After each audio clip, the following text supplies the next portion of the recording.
kubanga Ssegirinya abona n'obulwadde kati buli kimu yalibadde nakyo naye bw'abanga kirowoozebwa nti naye yali Obutwa ensi emulemeredde naye Hajji Kyanjo yabyogera ku CBS nti afande Kinobe bw'onsanganga emagombe nga ndi mu kabuli nga naawe ozze tonyigirizanga nti kubanga naawe oliba okoze eki kakati nammwe abakola ebikolwa ebyo bwe mubanga mukola ebikolwa eby'okuwa abantu obutwa abo betulowooza nti baweereddwa butwa nammwe mujja kufa ate mujja kufa era mujja kutusangayo kirowoozebwa okuba nti afudde butwa awo nno wenjagala okutandikira bassebo ne bannyabo abatulaba kitale kya Adamu Mulwaana naye bwe kiba nga Adamu Mulwaana yafudde butwa ng'abadde muyimbi buyimbi lw'okuba nti ayimba ebyo eby'obufuzi tulina okusomozebwa kw'amaanyi ffe bannabyabufuzi.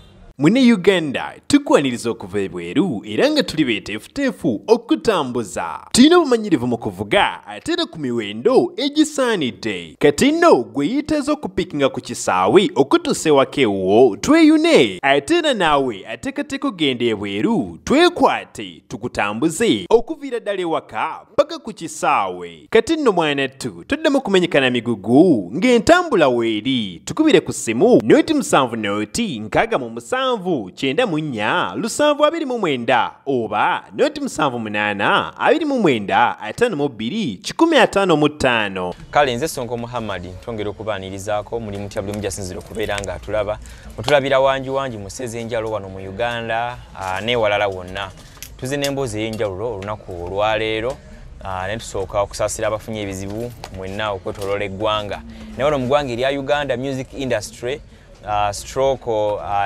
bannabyabufuzi especially abali ku side y'opposition waguddewo nabe oluvannyuma lwa Adamu Mulwaana okubanga anyusa obulamu bw'ensi eno ekiri ekikeesezza olunaku olwaleero obudde obadde busaasaana ssaawa nga 12 Adamu Mulwaana n'abeera nga ate amaze okubanga abikibwa nti Adamu Mulwaana yafudde. Adamu Mulwaana abadde mulwadde abamu mubadde mukimanyi waliwo abatamanya ku mawulire gano naye gwe tuwogerako yo yennyini yatambulanga ne Letaadi Kano Dr. Kizza Besigye mu kalulu akasembyeyo okubaawo before Bobi Wine kujja akalulu akasembayo. Adamu Mulwaana ono yayimba akayimba ng'agamba toka kwa barabara Besigye anayingia oyo.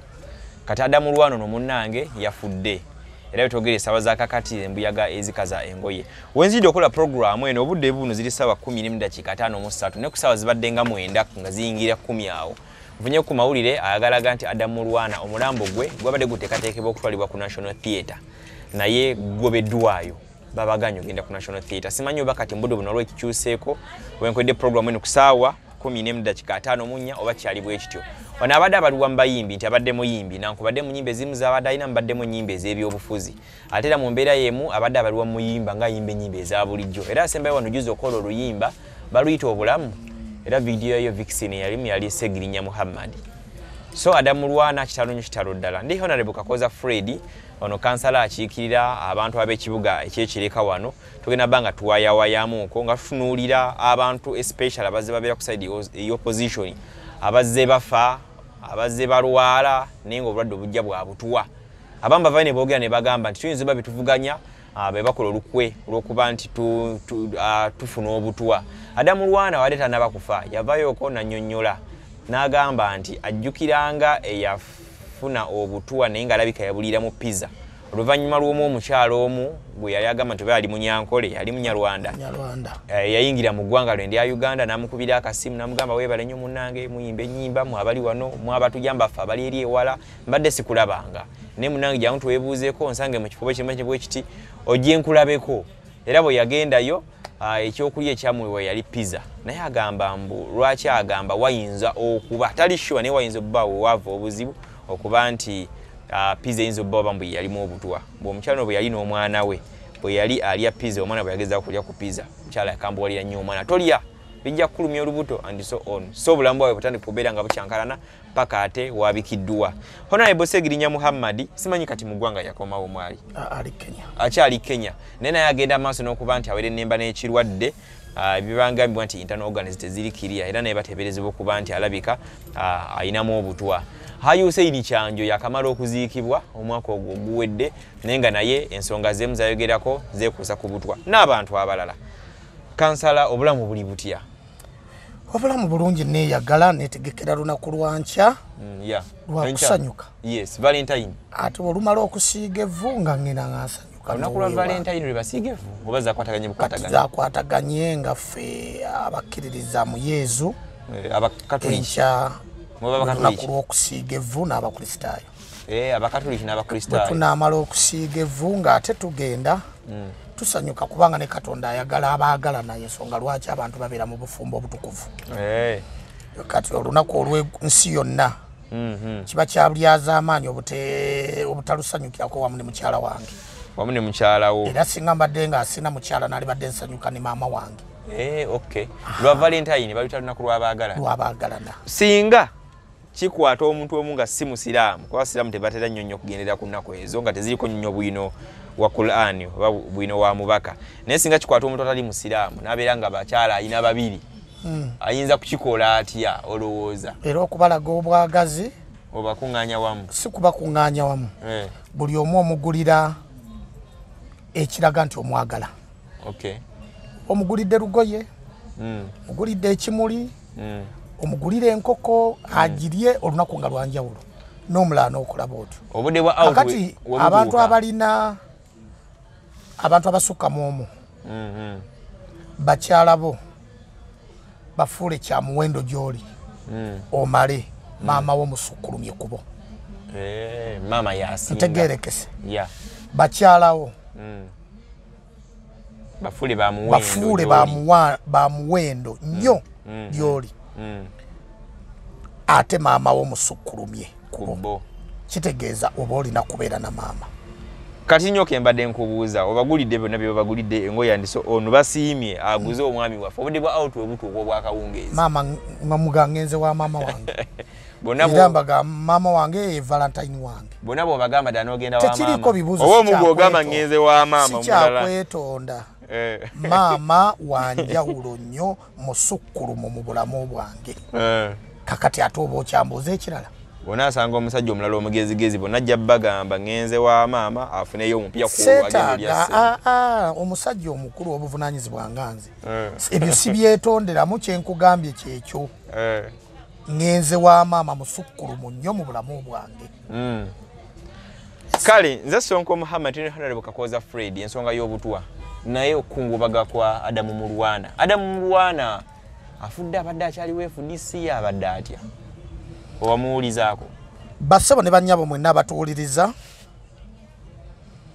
njagala okubabuuzaako nate era ndowooza ono munnamawulire yanfuula wa buli mwezi takyanfuula wa buli wiiki neyanziza okuteekamu buli mwezi kubanga nentaatagana eyabadde ku masomero gye batutaataaganya osanga nawo wakimbalira n'ogaa nti akankole ki. Njagala okwebaza abo abafunye ebirungi ate njagala okusaasira ennyo bannayuganda bonna ate naddala mu ssaako y'abayimbi kubanga babadde bakafiirwa bebiddeewo.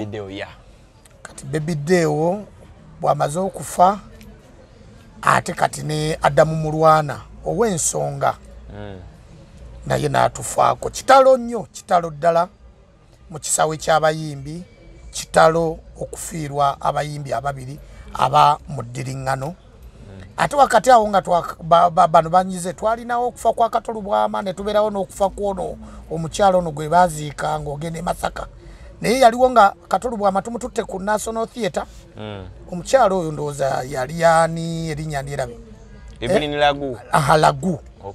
Lagu twali naye mu kufa kwa Katolubwama n'okuyimba n'ayimba ne tukufuwa ssente mulumbe ku National Theatre. Waayita akaseera naye n'afa. Tubadde tuli awo bebiddeewo n'afa.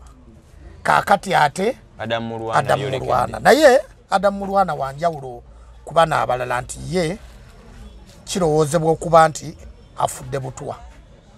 awo nno we njagala okutandikira abadde wa mutima nkatolu buwama bassebo ne bannyabo abatulaba kitale kya Adamu Mulwaana naye bwe kibanga Adamu Mulwaana yafudde butwa ng'abadde muyimbi buyimbi lw'okuba nti ayimba ebyo ebyobufuzi tulina okusomozebwa kw'amaanyi ffe bannabyabufuzi bwe nkubalira lisiti yaabo abalowoozebwa okuba tibalozezzaako ku butwa abalowoozebwa okuba nti bafudde obutwa oba balwadde obutwa nene era njagala ntandike ne Adamu Mulwaana okusinziira ku bigambo bye ye byennyini omufu bye yeeyogeredde tulina omugenzi nabanda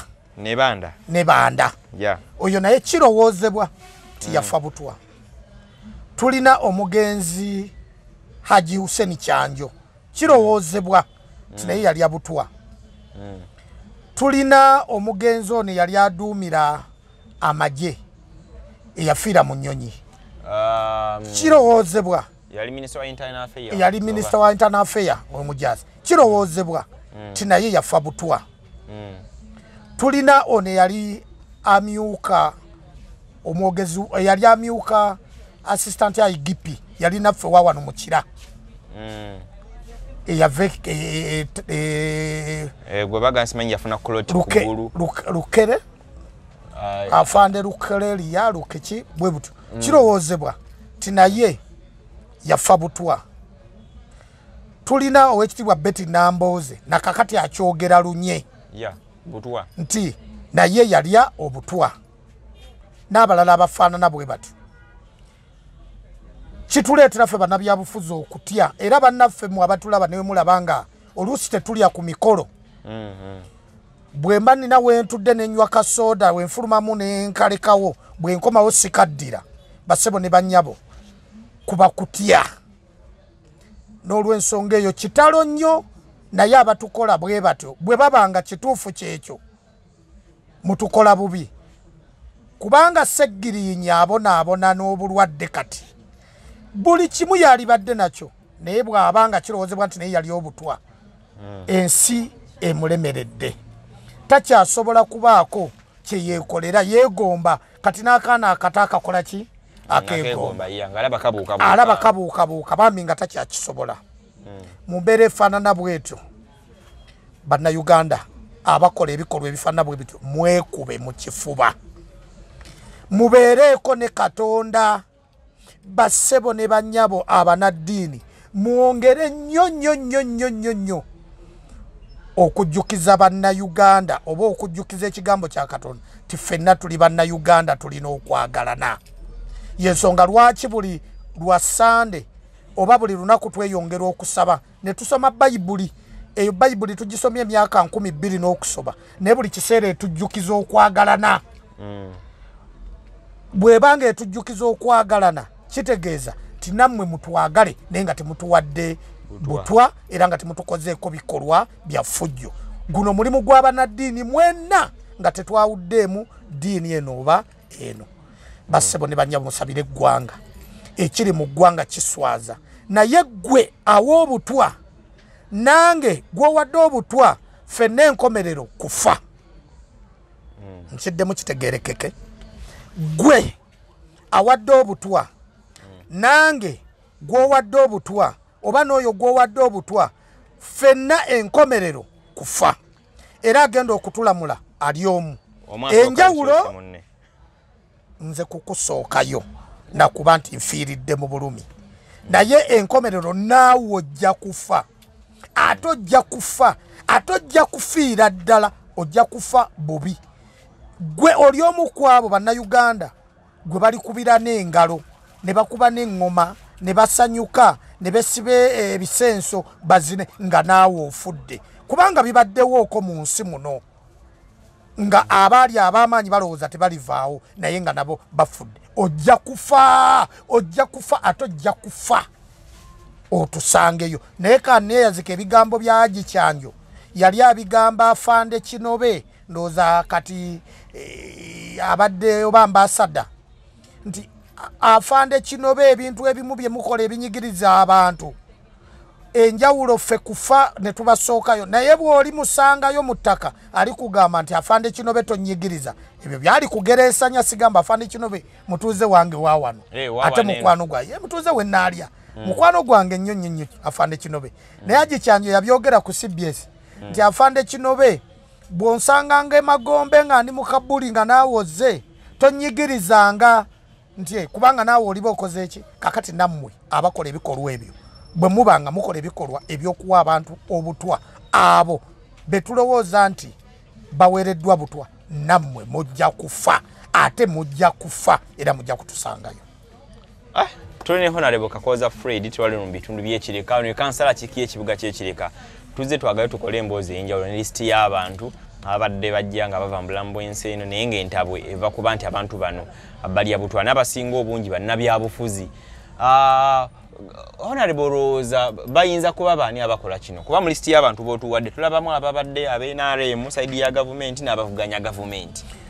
Ow'omutima omubi aba wa mutima mubi taliiko saidi ow'omutima omubi aba wa mutima mubi taliiko saidi ye yezira kulaba nti ono bw'ayita wano ansookayo ekyo kyokka kimumala tekimwetagisa kuba nti oli wa kibiina nga nze owa National Unity Platform obanga Mulwaana abadde owa FDC obanga Nebanda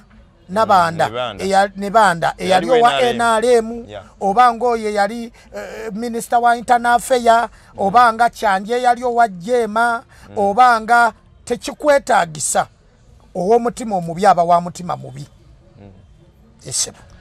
Okay, tugenda maaso n'okuba nti tukungubagira Mulwaana yasembyeyo okufa ono abadde muyimbi ate mumbeera yemu nga munnabyabufuzi ali ku saidi eno endala ewabula saidi bagita saidi ewabula gavumenti aboludda oluvuganya oba oluwabula saidi eya gavumenti so kitalo nnyo yavudde mu bulamu bw'ensi eno nitugeza kola tukubaganya ebirowoozo ebigambo bya Hajji Husein Kyanjo bwogezako okutujjukiza n'abantu abamu otujja okutambula tube nga tujja tuuka ku Ssegirinya n'ebigambo byojjukira nga bakalaatira nti ddala buno gwali butwa olowooza nsonga ziyinza kuba nga ziva ku ki okubanga ddala abantu bamba bwe obutwa kwaba bosobodde okuba nga olizaako kuba zinzo bbe ensonga ez'enjawulo bonna benjogedde bonna babyabufuzi bonna benjogedde babyabufuzi no mata kibiina ki kye balimu oba nga si wa byabufuzi era abeera mu bukulembeze nga mujaasi oba nga muki mu mbeera efaanana bwetyo bonna babyabufuzi kakati ensonga kye zivaako twali badde tugamba nti kikwata kufefeka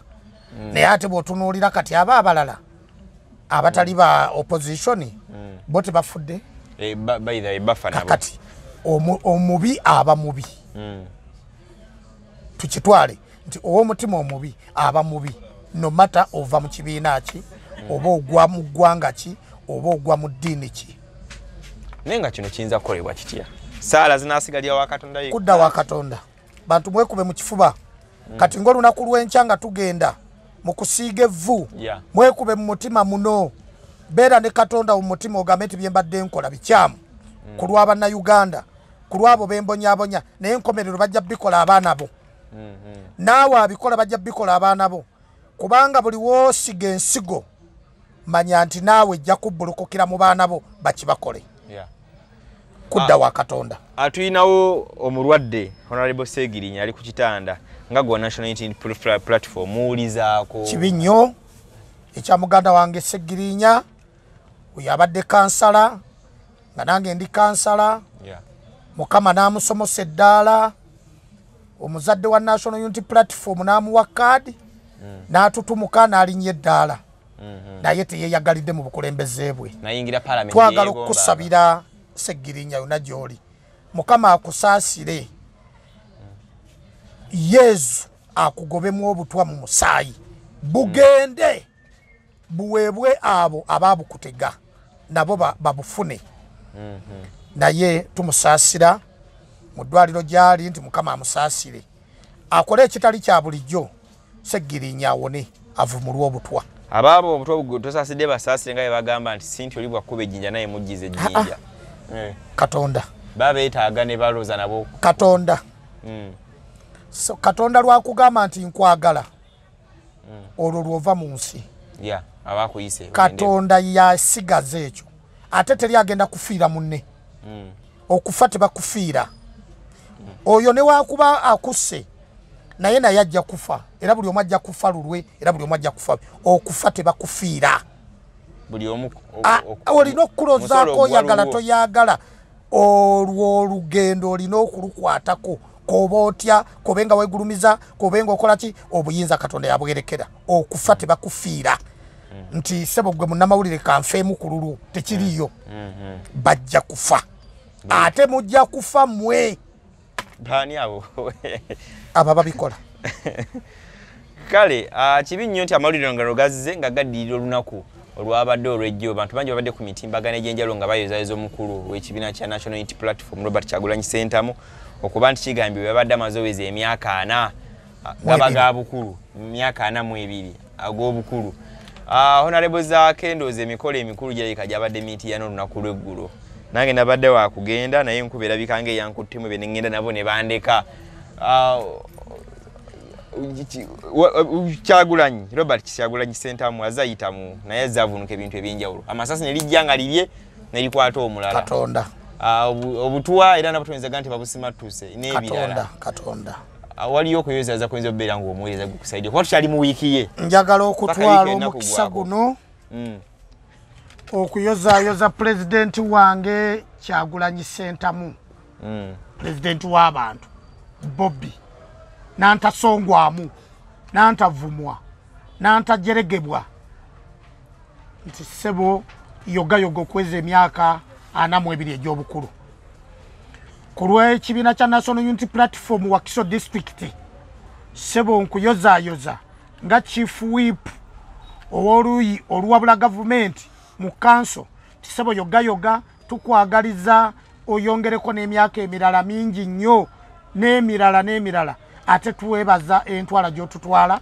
n'enkulembera gy'otukulembedde sebo president wangaala Kyagulanyi Ssentamu wangaala Wakiso District wangaala Uganda kale tubadde tutematema mu nsonga ez'obutwa mpozi honorable ngena kyoyagala otuwongerezaako okekya ne lisiti y'abantu ogituwadde ate ekyewunyisa nti abantu baba zonna lwakuba tulambululidde nti omutima omubi no matter what ova mu kibiina kyo bakibiina kasita oba nga olina w'omusingako wonna n'ensonga y'obutwa yino ekyatambulira ddala tetumanyi Katonda ayinza kuba nga tusasira busaasizi naye ekyobutwa kyo oba abantu bakyusaamuko obukyusa ne bagamba tukoye okozesa emmundu okatumuzikiza empolampola kuba naga amasasi gatuka ne gatabuka ate gatabukira ddala kati obutwa nabwo omubi aba mubi omubi aba mubi mu nzita yonna gy'abakuseemu aba mubi era ekibi kibeera kibi njagala okugamba olaba bano abatalabaani abo abatera okutta abantu bugundi obwe tulaba mu video bebagamba betuusizaako abo abafaanana bwe batyo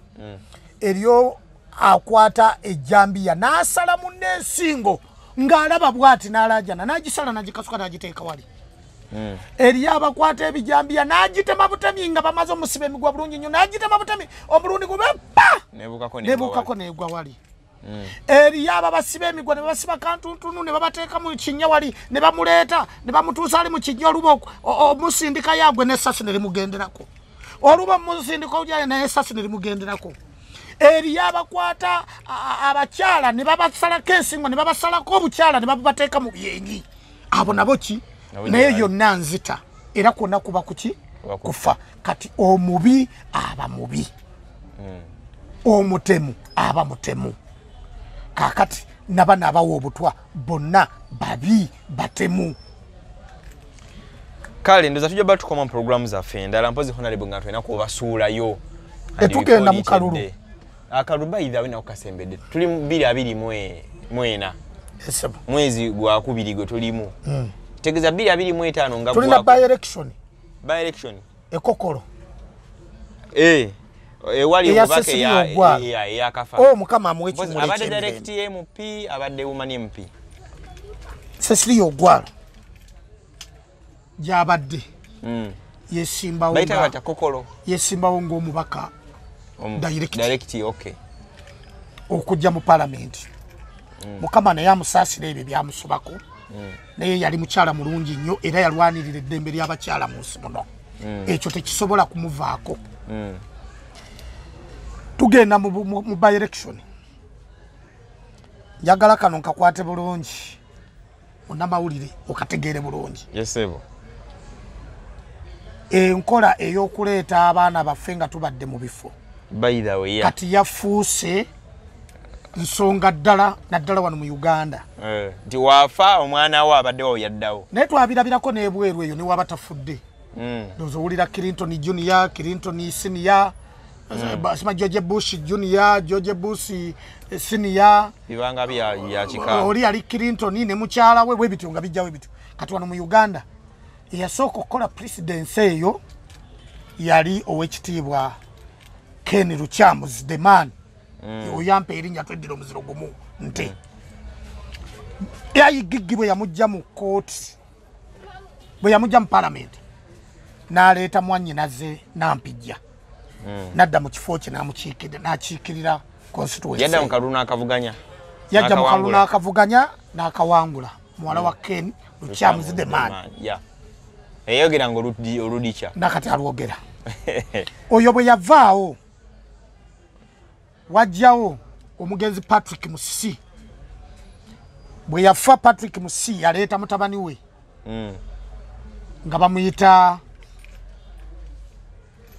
Honorable bali ku ddembe oyo yali ku lw'entebe n'akawangula bawanguza sympathy oyo bwe yavaawo ne Banda n'afa ne Banda ne baleeta muganda we akalulu n'akawangula oyo n'avaawo ne wabaawo yafa etteesa eyo saidi za mukuumi eyo bwe yavaawo bwe yafa ne baleeta muwala we nga mwana muto nnyo nga yasinga obuto mu palamenti najja n'akawangula n'abeerayo ne waddayo omulala era ekkuumi oyo yafiira mu accident mu mabira ne baleeta omwana we era n'akola ki n'akawangula oyo bw'avuddewo oyo no yajja na ku independent NRM tebamuwa naffe ab'ebibiina tebamuwa ffenna n'atugatta n'atuwangula oyo mutabani wesaidize eyo Serere oyo bw'avuddewo ne baleeta mutabani wa eyali speaker wa parliament oyo naye najja akalulu n'akawangula olanya mutabani wolanya nalaba president nga agamba ba NRM oyo naye yajja akalulu n'akakola ki waliwo yali minister Sebunya Kibirige oyo naye n'aleeta mutabani wono Sebunya naye najja n'akawangula teri yali agudde ne baleeta waliwo omulala awo yali waawa wesaidize eyo mbalala eyo erinnya lyerabidde era naye najja naye n'akawangula so kitegeeza nti kati ekyo tekikyalina kukubaganyako birowoozo bw'ofa mwana wajje omuntu waaba ng'ofudde kitegeeza ensi ekyakwagala nga bakuleeta n'ebusoga eyiganga eyo wali era omukyala eyafa ajati bali bamuyita ajati ani bwe yafa omwana we najja n'awangula akalulu naye Kamuli twali tugenda okutuuka mu covid awo ng'atuluma omukyala owa Kamuli eyo naye n'afa era omwana we najja era nakati ali muki ali mu parliament tuba tuli eno ekyotera oyo omukyala owa DP n'afa era omwana we najja n'akawangula twali ekalungu si kalungu sembabule sawa beyi ya birime yali mukyala mukasambidde n'afa era muganda we najja n'akawangula nakakati era ali muki mu parliament so nze saagala bannayuganda tudde mu kubaganya birowoozo nti lwaki baleeta baana baabwe eyo presidency yajja bwemala okujja tetukyasobola gikola ki oba ne Museveni aleeta mutabani we amuleete ffe kasita Bobi Wine yajja oba amuleete oba amuleeta mulamu nga ye tannafa oba amuleeta naye amuleete ajje tuvuganye lweyako nga abagamba bayinza okuvuganya babiri ejja Museveni ne mutabani we bajje tetukyasobola kukigaana kubanga naye mwana ng'abalala bwe bakikoze naye aleeta ettabaniri ajje tuvuganye tugende mu kalulu ate akakalulu kayinza otunyumira wakati wa Bobby ne Muhoozi ana yajja kawana kula kuba yasika wangula naye ajja wangula simanyi oba wangudde oba tawangudde naye mulesi twagalamu Muhoozi ne Kyagulanyi Ssentamu akakalulu kajja kutunyumira nnyo ate bali mu generation yemu ebigendererwa biyinza okwawukana mu nkola yabyo naye ku nkola y'abavubuka entegera y'ebintu teknology aliwo social media ya mulembe guno bonna bali mulembe guno Hajji Museveni tuyambe oleete mutabani wajje Muhoozi akalulu katunyumire nga tuli ne Kyagulanyi Ssentamu. Okay. Kale neche tugenda okukola tugenda funayo ko time tuje tubalansinge kolako research tubalansinge ogamya ati generation yemu tuli ku bintu bya mitimbagano usimanyi jone mpoza ine emyaka emeka naye ajja Kyagulanyi jana kubanga akoze birthday Uganda yona yeyeka amaze omwaka mulamba nga akola birthday yeyeka yakoma wano lugogo ne komaawo akoze birthday nagende Esoloti nagende Mbale nagende akoze birthday omwaka mulamba kakati naguno gwatuse kati noza tugenda kutandikira we yakoma kuba lumu nalikoko ne mukwano gwange omwombe jandagire Winfred omumanyi wakikako naye ku kanso nange nanga ambalansingira abakulembeze b'omukira lwakubenga yali ababalansinga nga omanyi ndagire yaba balansinga abajeregera nti balansinga Semuju Ibrahim ngano mu balancing ne kirayanga kale ono wadde yawangula oli nesinga tuba balancing njono singa byali byagaba sente yali badda asinga na ate Semuju mu kopi nyowe kopo talina kyavaako na ate mu parliament Semuju ya ndi mu mativu averayo nayogera na ate no parliament yetagayo mubaka omulala mukiikira nga bobo yagala kola research wakati wa mukuru Muhoozi ne Kyagulanyi Ssentamu generation yabwe yes eyo generation yeriemu ate basingako basingako emyaka okay ono president wange ndabika musinga emyaka nga 6 ekigezo ngire emyaka 5 8 kakati ate oli naye oba ali mwana mwemeka naye ndowooza ayinza okubanga mwana mwemeka okiwulira bonna ndabika mbasingako kati nsobola okola analysis between bo era kansuubire nti lwonojja tujja kutambulira lero akomeka munako endala nga 3 tugenda kujja munange wali wampa buli wiki kakati wampa buli mwezi obuzibona tonkonako ate sinkona akasimu kati tukafuna mukama wakuyamba n'okola erinnya nga ffe naddala muloko government ndi w'amaanyi muloko government ndi w'amaanyi lero kabuze katante ndi waliro kwa banda kati mukama abanga akuwadde omukisa lwaki nkukoonako ng'omanyi wembeera nina endagiriro nina identity nina wensangibwa kakati seetaaga kukoonako ng'omanyi